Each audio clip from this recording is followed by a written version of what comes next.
Yeah. Analytics off the chain, other channels not the same. Jake and Kyle, you know the name. Headliner Nation, we running the game. I'm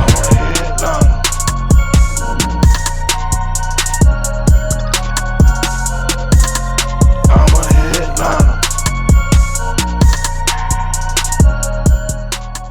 Yo, what is going on, Headliner Nation? Kyle back here with the Fantasy Headliners. And even though week one is not quite done yet, it is time to get a head start on our week two waiver wire additions. Because Monday Night Football, as of this recording, is not quite done at this point, but that's okay. Keep that in mind as you're watching the video. We want to get this out on Monday morning so you can get a head start on your league mates and find out who you're going to be putting waiver claims in for, or possibly using some fab money on this week. Now, this video is brought to you by our friends over at Fantrax, one of the most customizable fantasy platforms that you can find today. And this is one of my favorite videos to record every single week. We talk about guys that you should be taking a look at running back, wide receiver, and tight end, all of which are under 50% owned. That's right, you cannot be over 50% owned across multiple platforms to make it into this video. But we also talk about some streaming options at the quarterback position and defensive special teams, some players that you may think about dropping or may need to drop. And then the newest segment this year in this video, they said, what? Our favorite comments from the past week on our videos. Let's start with that, ladies and gentlemen, and see who left some of the best comments from this past week. The first one coming in from Crown and Coke. Damn, I was looking at some old stuff when Mac was around and you would rapid fire with that helmet. LOL, realize I've been watching you a long time. Keep up the badass content. Crown and Coke, you've been around for a while, my man. We appreciate you sticking it out here with Headliner Nation. Richard Tolbert, why does it smell like bacon? These guys are the goats. That came from our Saturday night live stream when a joke came through that Jake didn't quite understand. It was one good one. Jermaine Campbell, Jake and the other guy, let's go, fellas. Jermaine, listen, every single time you comment, you always say the other guy. My name is Kyle. It's okay if you can't remember it, but do I need to get Swag Rich in here? Speaking of Swag Rich, oh man.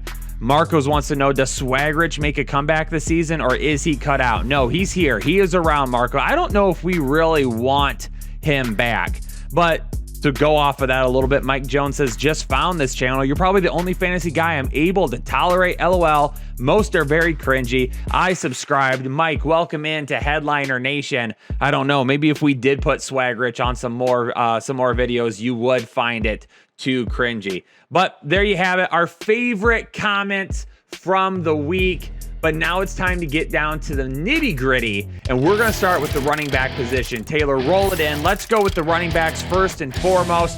Elijah Mitchell with the San Francisco 49ers, 1% owned. Mostert ends up getting hurt in that game against Detroit. Sermon is inactive and surprised everybody. Elijah Mitchell, could this be the guy moving forward? It was even said that Elijah Mitchell had potentially separated himself for a few different reasons in training camp, and now he's over Sermon. If Elijah Mitchell keeps up the great performance like we saw this past week, especially going up against Philly this coming week, he could be the lead back until Mostert returns. Gio Bernard from Tampa Bay, 20% owned right now. They're going to get Atlanta in week two with Rojo in the doghouse. Is he going to see an increased role? There's not too many people that hate somebody more than Bruce Arians hating Ronald Jones when he puts the football on the ground. And he did it early in the game, and he didn't see the field much after that. Gio Bernard, is he going to become the number 2 back? We're going to want to keep an eye on that. Tevin Coleman and Ty Johnson for the New York Jets.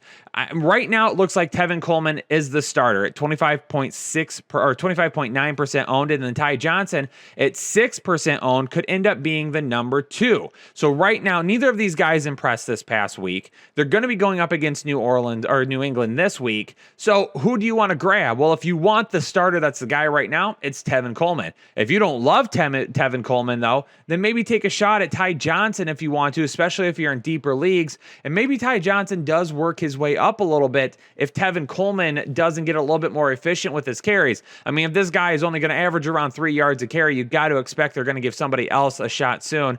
And it's odd that Michael Carter wasn't even active this week, considering how these guys perform, but we'll see how that goes moving forward.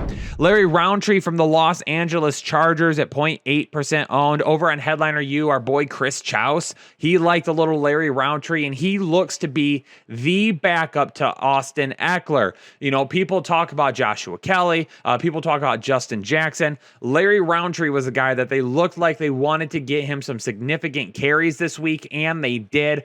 Keep an eye on him. If you own Austin Eckler and you're in a deeper league, you might want to scoop him up now. Kenneth Gainwell for Philadelphia at 10% owned, going up against San Francisco this week. He was 9 for 37 with a touchdown on the ground this past week, and he is the clear backup to Miles Sanders. Now, he didn't get as much passing game work as I would have anticipated him doing, but that could change. And as of right now, he's getting those touches on the ground right behind Miles Sanders. If anything happens to Sanders, it looks like Gainwell is going to be that next guy up. Another guy that you may want to stash if you have deeper rosters and you own Miles Sanders. If for some reason he starts getting added more and more and more into the game plan, especially as a pass catcher, he may have some standalone value this year.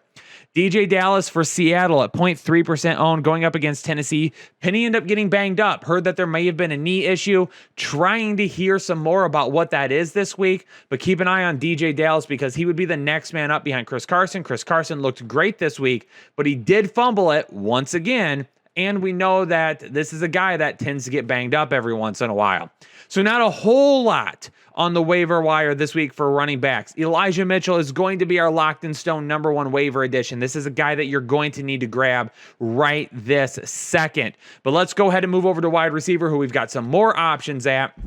Starting with Danny Amendola. This guy continues to hang around with Houston at 0.3% owned, going up against Cleveland. I mean, he caught all 5 of his targets for 34 yards and a touchdown against Jacksonville. This could be a guy working in the slot. Tyrod Taylor ends up taking quite a look at. Christian Kirk for Arizona. I mean, we brought in Rondell Moore and AJ Green, and Christian Kirk kind of fell to the background. Even after having a pretty good season last year, he's only 2.4% owned. He catches all 5 of his targets for 70 yards and 2 touchdowns against the Titans. This is still the number 2 target on that team, ladies and gentlemen. Expect some of those touchdowns to continue to come. Zach Pascal, another guy that caught 2 touchdowns this past week for Indianapolis at 2.4% owned. Who remembers Zach Pascal, right? Nobody does until after he scores a touchdown and you go, could have picked up Zach Pascal and started him this week. So why don't we take maybe a little bit more of an advanced look at him instead of waiting until the last minute? We've been so worried about Pittman and Campbell and what they would do that we just forget that Pascal seems to be a guy that just scores touchdowns at random points throughout the season. I mean, we're like, oh, breakout game for Paris Campbell. Who is it? It's Zach Pascal. Oh, breakout game for Pittman coming. Who is it? It's Zach Pascal. Let's keep Pascal on our radar this week. A guy that I tried to tell you about last week to go and get now, and I got a whole bunch of pushback. Jacoby Myers. And then I even doubled up on it, said not only are we picking him up, but we're going to start him this week, and I got met with a whole lot of Jacoby Myers. Nelson Aguilar is the wide receiver 1 as of right now on this team. At 30% owned, he's going to be going up against the Jets this week. Had him as an ad last week, had him as a start last week. He goes 7, 5, 72, and 1. Mac Jones is much better for Nelson Aguilar than he is for Jacoby Myers. Nelson Aguilar is the guy that we want to own on that team right now. 2 guys from Cleveland to bring up because of the OBJ situation. Now, I talked about this on the live stream kind of. What's going on with OBJ? Because all of a sudden on Saturday, Kevin Stefanski's like, well, he hasn't really taken a hit yet, and he hasn't been Kevin, bro, listen, you don't got to tell us everything, but can you at least tell us that OBJ hasn't even been taking hits yet? Because you would have saved us a lot. Because the last time I heard, OBJ was healthy and looking good. That's some things that we need to know. These coaches this week were not good with divulging information, but we know now. So how long is OBJ going to be out for? When's he going to be fully healthy? Anthony Schwartz, Donovan Peoples-Jones, 2 guys last week. Anthony Schwartz more so having a bigger game. He goes 3 catches on 5 targets for 69 yards, but I don't want to forget about Donovan Peoples-Jones. I did a video on him actually earlier in the offseason as a deep stash sleeper, and this is a guy that has huge big play potential. Going up against Houston, I would not be surprised to see DPJ go into the end zone. Keep an eye on both of these guys. Anthony Schwartz probably going to be a little bit more of a volume guy. DPG is going to be that guy who's going to probably reel in some big time catches. Deontay Harris with New Orleans. We were all talking about Marquez Callaway. I was too. I told a few people to start him this past week if they needed some upside, but I also tried to say, listen, I got to see it first, right? We saw it in the preseason, but I got to see it transition over into the regular season before I get too excited. A lot of people last week gave me crap about having him outside my top 30, and I said, I get it. I got him as a start, but are we really going to see all of that floor or all of that ceiling? Jameis Winston goes out and throws 5 touchdowns, and not one of them are to Callaway. 2 of them, they'll go to the Deontay Harris. 6.2% owned going up against Carolina this week. Will he end up being the big play guy? Will Harris end up being that guy? Is Callaway going to fall more into the role of a big play receiver where, yeah, he's going to have some big games, but he might disappear at some other times if he doesn't have that big catch? Another thing that we got to monitor. For Denver, Jerry Jeudy, banged up, right? We don't know what it is as of this point. Could just be an ankle sprain. Could be back in a couple of weeks. We don't know. But in the meantime, KJ Hamler and Tim Patrick for Denver at 1.8% and 0.6% owned are going to be the next man up as really those wide receiver 2s on this team. Going up against Jacksonville this week, we could end up seeing an opportunity where like KJ Hamler, Tim Patrick, they step in, Tim Patrick being more of that touchdown guy. Tim Patrick is going to be a guy where we look at him and we say, hey, this is a guy that's going to score some touchdowns. He's going to be looked at the red zone a little bit more often. KJ Hamler will end up having some bigger plays, but he's not going to have the touchdown upside that Tim Patrick has. Speaking of big plays, Van Jefferson getting it started with Matthew Stafford in LA, a huge play to begin the game. He also had a play later in the game that was almost a big play, but he didn't quite end up hauling it in. He's only 1.6% owned. Going up against Indianapolis, Van Jefferson is absolutely somebody that you need to keep an eye on if he continues to fill that big play role. And then Sterling Shepard, he was another guy. I had him listed as a start, and over the last few weeks, I said, don't forget about him. Working out of the slot, he is a guy that Danny Jones could be looking towards a lot, and he did. Got peppered with a lot of targets. He caught 7 of his 9 targets for 113 yards and 1 touchdown. Going up against Washington this week, again, needing to get rid of the ball. That front 7 for Washington being very tough. Getting in on Daniel Jones, Sterling Shepard can end up being the best option for him. Let's move on to the tight end position, and we're going to start with the Dallas tight ends. Michael Gallup having that calf strain. He's going to be out for a few weeks. So which tight end is going to end up stepping up and being a guy that's going to get more touches? Blake Jarwin was kind of the guy that a lot more people were adding. He's 10% owned right now, but Dalton Schultz last week ended up being the guy that actually saw the majority of the volume. 6 targets, 45 receiving yards on those 6 receptions. And with Gallup being out like 3 to 5 weeks, it looks like right now it could be Dalton Schultz being that kind of guy to step in and be that number 3 target. Or maybe it ends up being Tony Pollard. That's another one to take a look at. Didn't really talk about Tony Pollard under the running backs because unfortunately people were adding him. And on a couple of platforms, he was teetering right on that 50%. So I decided not to include him. But these are 2 guys that could see increased targets because of Michael Gallup being out. Farrell Brown for Houston. This one caught me off guard this week because I'll take the L on this one already. Jordan Akins, I really, really liked him in the preseason because of how well he did as a slot receiver last year for Houston. And I thought that would carry over, especially after Anthony Brown, or they traded for Anthony Miller. He goes down with an injury. They released Kiki Cutie. They're having issues there at the slot position. Yeah, they brought in Danny Amendola, but I was like, I don't think. And all of a sudden we come out here and Farrell Brown catches 4 of his 5 targets for 67 yards, and Jordan Akins was used more as a pass blocker. He wasn't really used in the passing game at all. Didn't run a whole lot of routes. It was Farrell Brown. We're going to need to keep an eye on that because Brown with Tyrod Taylor, a guy that we know in the past has targeted his tight ends often, he could be a guy that ends up stepping up and is a weekly streamer if we need him. Gerald Everett for Seattle, just under that 50% owned. He may end up losing some volume to Disley. We saw him both on the field, but he's going to be a major factor in the red zone, and he could be very touchdown dependent. But in those touchdown-worthy games, he can end up being a nice start for us as well. David Njoku for Cleveland at under 10% owned, had 76 yards and only 3 catches. He is the big play guy at tight end. And again, without OBJ being there right now, maybe he's out for a couple more weeks, a few more weeks, whatever it may be. David Njoku could be that guy that becomes that target right behind Jarvis Landry. We need to keep an eye on that. Austin Hooper, to me, is more an extension of the offensive line. Yes, he's going to get some catches, but he's really going to be utilized for his blocking ability. He's really good blocking, and when they're out there running Nick Chubb as much as they are, Austin Hooper is a guy that can really help out, because when he's on the field, it doesn't really necessarily key onto the defense. They're going to be passing the ball. If Njoku's on the field, that's more of a passing situation than it would be a running situation. Juwan Johnson from New Orleans, I also brought him up last week, still under 2% owned. Adam Troutman ended up getting in the game this week, but Juwan Johnson ended up being the guy that returned value at the tight end position, scoring 2 touchdowns. Now, maybe Juwan Johnson doesn't end up being a guy that puts together a lot of volume, but he looks like he is clearly going to be a red zone target, and we know that Jameis Winston loves to target his tight ends in the red zone. We've seen it with O.J. Howard and Cameron Brate while he was in Tampa Bay. We could be seeing it with Juwan Johnson as well. And then Cole Kmet from Chicago, 25% owned. He was clearly the most used tight end in that game against Los Angeles on Sunday night. He looks to be the number 2 guy at the tight end position.